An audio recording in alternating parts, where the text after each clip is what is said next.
हेम पुरंगी नच पूर्व वार्ता सुनार गोटा मृग अच्छी बोली कोटे पूर्व किए शुणी पुराण वेदर लेखा अच्छी तथापि दृष्टि रघुनंदन विपरीत बुद्धि जार मरण काल आसिकी पहुंचे बुद्धिटा विपरीत हो जाए कहीं आज्ञा सीता को रावण चोरी कला जी माँ कथा मानेनी सी विपद पड़े जिते बड़े बनवास आसिले माँ जानकी ये माँ कौशल्या डाकिले कहले बहुलो मो कथा टिके सुन मन रखी कवि सम्राट भंज बहीला वैदेश विलास आउ गोटा पद छांद पड़ुची आज्ञा कवि कौन कहले कला विपिन रे पिन राजा पूर्व ए द्रव्य देखी न मागिब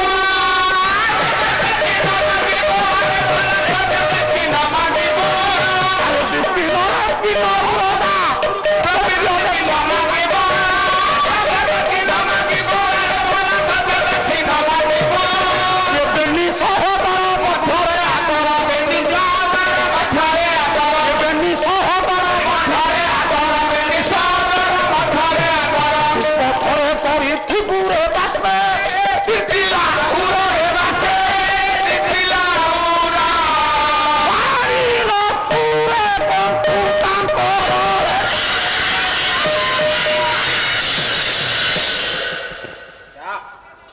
विपिन पिन राजा अपूर्व द्रव्य देखिले मो स्वामी की मागिबुनी बा मो पुओ को मागिबुनी विपिन कहले जंगल पिन राजा कहले पृथुल स्तनी जे कि सीता अपूर्व द्रव्य देखिले लो झियो मो पुओ राम को ता मागिबुनी लो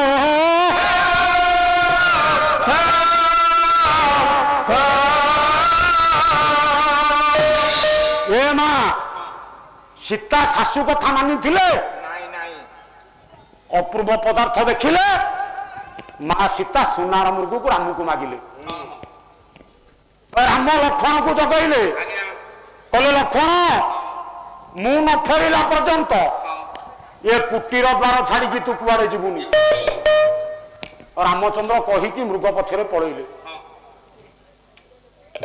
मृग को गोटाई गोटाई एता विरक्त हो गले प्रभु मर्यादावंत राम ठाकुर मारिदेले धनुर गुण देकी सरटा सर जाई बाजिला मृगर पछ भागरे आउ मृग अच्छी मारिच राक्षस ये रामचंद्र देखिले कहले मो भाई जहा कहला ता ठीक रामचंद्र कहले ताहा ही लक्ष्मण त्राही लक्ष्मण सुभिया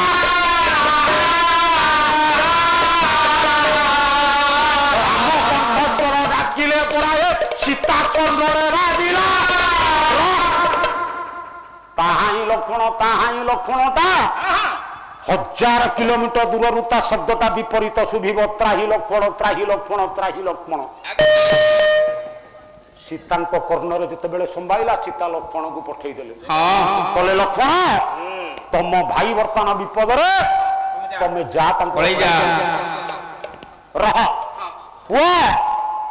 लक्ष्मण जावा बेले गोटा कटुक्ति कथा कहले कटु कथा सही न पारिकी 3टा गार काटिले से 3टा गार कौन ब्रह्मा विष्णु महेश्वर केते दूर आज्ञा ठीक वाल्मीकि रामायण कहूँ गोटे गार ब्रह्मा गोटे गार विष्णु गोटे गार महेश्वर आपण लक्ष्य रखु रावण बरदाता किए ब्रह्मा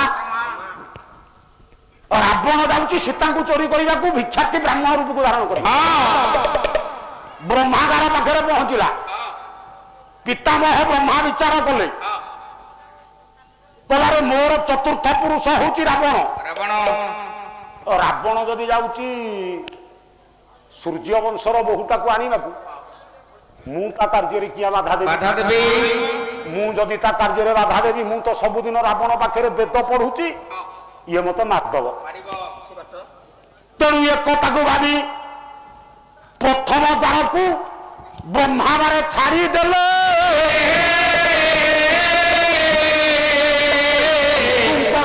ପାଖରେ ରାବଣ ଯାଇପାରେ ପହଞ୍ଚିଲେ ମଝିରେ ରହିଲା ବିଷ୍ଣୁଙ୍କ ଗାର ବିଷ୍ଣୁଗାର ପାଖରେ ପହଞ୍ଚିଲେ କିଏ ନା ରାବଣ ଅନନ୍ତ ରୂପୀ ନାରାୟଣ କ୍ଷୀର ସମୁଦ୍ର ଭିତରେ ଶୋଇଛନ୍ତି ମହାଦେରୁ ଏ କ୍ଷୀର ସମୁଦ୍ର ଛାଡିକି ବିଷ୍ଣୁ କାହିଁକି ଏଠିକି ଆସିକି ବାଟଟାକୁ ଜଗିବେ ରାବଣର ଏତେ ଦୂର ଏତେ ଦୂରରୁ କାହିଁକି ଆସିବେ ସିଏ ବ୍ରହ୍ମାଗାର କଟିଲା ବିଷ୍ଣୁଗାର କଟିଲା ମହାଦେବଙ୍କ ଗାର ପାଖରେ ରାବଣ ପହଞ୍ଚିଲା ତାହେଲେ ରାବଣର ଆରାଧ୍ୟ ଦେବତା କିଏ ନା ମହାଦେବ ଆଉ ଭକ୍ତ ଯାଉଛି ଯୋଉ କାମଟା କରିବାକୁ ମହାଦେବ କିଏ ଆସିକି ଏତେ ବାଟଟା ଜଗିବ ନା ନା ତାର କଣ କାମ ପଳାଶକନ୍ଦ୍ର ଛାଡି କାହିଁ ଆସିବ ତେଣୁ ବ୍ରହ୍ମାଗାର ନୁହଁ ବିଷ୍ଣୁଗାର ନୁହଁ ମହାଦେବଙ୍କ ଗାର ନୁହଁ ତାହେଲେ ସେ ଗାର ତିନିଟା କଣ ସନ୍ଥ କବି ତୁଳସୀଦାସ ଗୋସ୍ୱାମୀ ହେଲା ହିନ୍ଦୀ ରାମାୟଣ କଣ କହିଲେ କବି ଇଏ ତିନିଟା ଗାର କାଟିଲେ କିଏ ଲକ୍ଷ୍ମଣ ଚନ୍ଦ୍ର ସୂର୍ଯ୍ୟ ଅଗ୍ନି ପାବକ ସମାନ ଚନ୍ଦ୍ର ସୂର୍ଯ୍ୟ ଅଗ୍ନି ପାବକ ସମାନ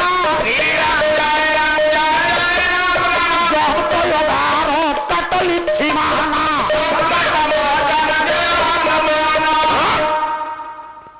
ଗୋଟେ ଗାର ହଉଛି ଚନ୍ଦ୍ର ଗୋଟେ ଗାର ହଉଛି ସୂର୍ଯ୍ୟ ଗୋଟେ ଗାର ହଉଛି ଅଗ୍ନି ଚନ୍ଦ୍ର ଗାର ପାଖରେ ରାବଣ ପହଞ୍ଚିଲା ଚନ୍ଦ୍ର ଦେବତା ବିଚାର କଲେ ଏ ମୋ ରାଜା ହଉଛି ଚନ୍ଦ୍ରବଂଶର ପୁଅ ହଉଛି ରାବଣ ରାଜା ଯଦି ସୂର୍ଯ୍ୟବଂଶରୁ ଗୋଟେ ଆସି ବୋହୁଟାକୁ ଆଣିକି ଚନ୍ଦ୍ରବଂଶରେ ମିଶେଇବ ମୁଁ କାହିଁ ତା ବାଟ ଜଗିବି ତେଣୁ ବାଟ ଛାଡ଼ିଦେଲେ ସୂର୍ଯ୍ୟ ଗାର ପାଖରେ ପହଞ୍ଚିଲା ରାବଣ ସୂର୍ଯ୍ୟ ଦେବତା ବିଚାର କଲେ କହିଲେ ମୁଁ ଥାଉ ଥାଉ ମୋ ଆଖି ଆଗରେ ମୋ ବଂଶର ବୋହୁଟାକୁ ଗୋଟେ ପରପୁରୁଷ ନେଇଯିବ ମୁଁ ସମ୍ଭାଳିବି ପୁଣି ସୂର୍ଯ୍ୟ ଭାବିଲେ ୟା ବାଟଟାକୁ ମୁଁ ପ୍ରତିରୋଧ କରିବି ମୁଁ ତ ସବୁଦିନ ୟା ପୁରରେ ଖଟୁଛି ତା ପାଦ ସେବା କରୁଛି ଇଏ ମତେ ମାରିଦବ ତେଣୁ ସୂର୍ଯ୍ୟ ଦେବତା ବାଟ ଛାଡ଼ିଦେଲେ ଭୟ କରି ଅଗ୍ନିଗାର ପାଖରେ ପହଞ୍ଚିଲା ଅଗ୍ନିର ପିଣ୍ଡରୁ ସୀତାଙ୍କର ଜନ୍ମ ଅଗ୍ନି ଦେବତା ବିଚାର କଲେ ମୁଁ ଥାଉ ଥାଉ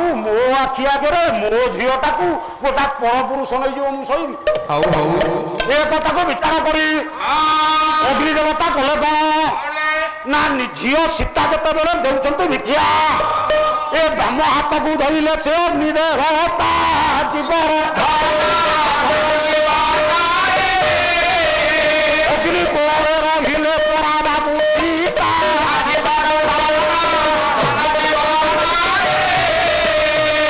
ଅଗ୍ନି ଦେବତା ସୀତାଙ୍କର ବାଁ ହାତକୁ ଧରିକି କୋଳକୁ ଟାଣିଦେଲେ ଗୋଟେ ମାୟା ସୀତା ବାହାରିଲା ସେ ମାୟା ସୀତାକୁ ନେଇକି ରାବଣ ଗଲା ସାତ ସୀତା ଆଜ୍ଞା ରାମାୟଣ ଭିତରେ ଗୋଟା ପଦ ଶ୍ଲୋକ ପଢୁଛି କବି କହିଲେ ସୀତା ଲକ୍ଷ୍ମୀ ସୀତା ସୀତା ଶୈଶବୀ ଦେବତା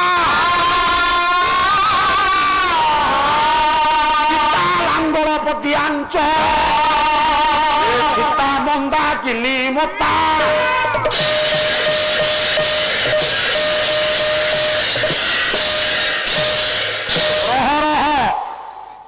ଅଗ୍ନି ଭିତରକୁ ସୀତା ଗଲେ କାହିଁକି ଗଲେ ନା ରାମ କହିଥିବାରୁ ସ୍ତ୍ରୀ କି ସୀତା ଗଲେ ରାମ ନ କହିଲେ ସୀତା ଯିବେନି ରାମ କେତେବେଳେ କହିଥିଲେ କୋଉଠି କହିଥିଲେ ନା ଯେତେବେଳେ ପଞ୍ଚବଟୀ ଜଙ୍ଗଲରେ ରାମ ଠାକୁର ଆସିକି ପହଞ୍ଚି ଗଲେ ରାମ ମର୍ଯ୍ୟାଦାବନ୍ତ ଠାକୁର ଜାଣିପାଇଲେ ମୁଁ ଯଦି ସୀତାକୁ ଧରିବି କି ବୁଲିବି ତାହେଲେ ଅସୁର ମାନଙ୍କୁ ଆଉ ବଧ କରିପାରିବିନି এইটি রামচন্দ্র কইলে তুলসীদাস গোস্বামী শুনহু প্রিয় ব্রত রুচি সুশীলা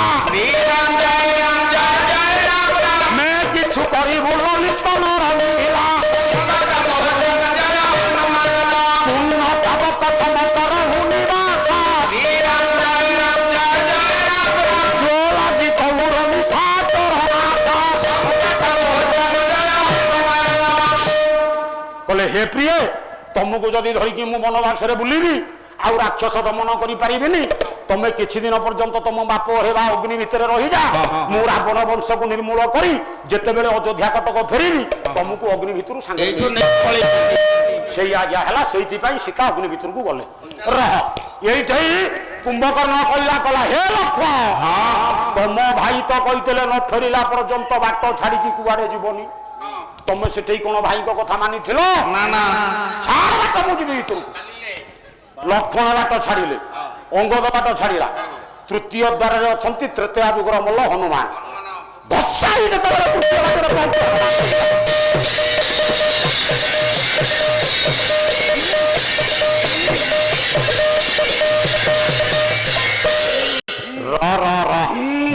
ସାରେ ତମେ କିଏ?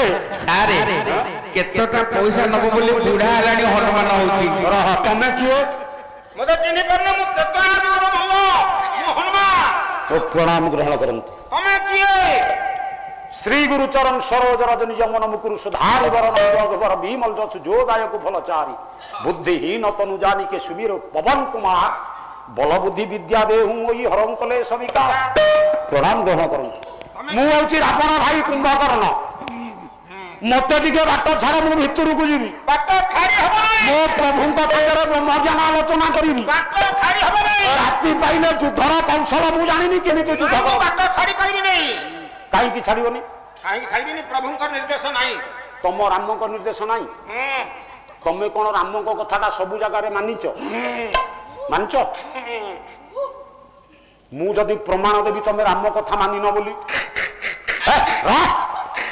ମୁଁ ଯଦି ପ୍ରମାଣ ଦେବି ତମେ ରାମ କଥା ମାନିନ ବୋଲି ମତେ ବାଟ ଛାଡିଦବ? ମୁଁ ସବୁଟେ ମାନିଛି। ଖାଲି ରାମ କଥା ନୁହଁ, ମା ସୀତାଙ୍କ କଥା ବି ମାନିନ। ମତେ ଏଗୁଡା କହିବ ନା? କଥା ଧରିଛି କୋରି ଦେବି। ପ୍ରମାଣ ଦେବି ମୁଁ। ପ୍ରମାଣ ଦେଲେ ଛାଡ଼ିଦେବି। ଛାଡିଦବ? ବସ। ବସିବି କେମିତି ତ ଠିଆ ହେଇଛି। କୁମ୍ଭକର୍ଣ୍ଣ ଆଜ୍ଞା କହୁଛି କୋଉଠି ହନୁମାନ ରାମଙ୍କ ସୀତାଙ୍କ କଥା ମାନିନି, ରାମଙ୍କ କଥା ମାନିନି। ଆଜ୍ଞା ଆଜ୍ଞା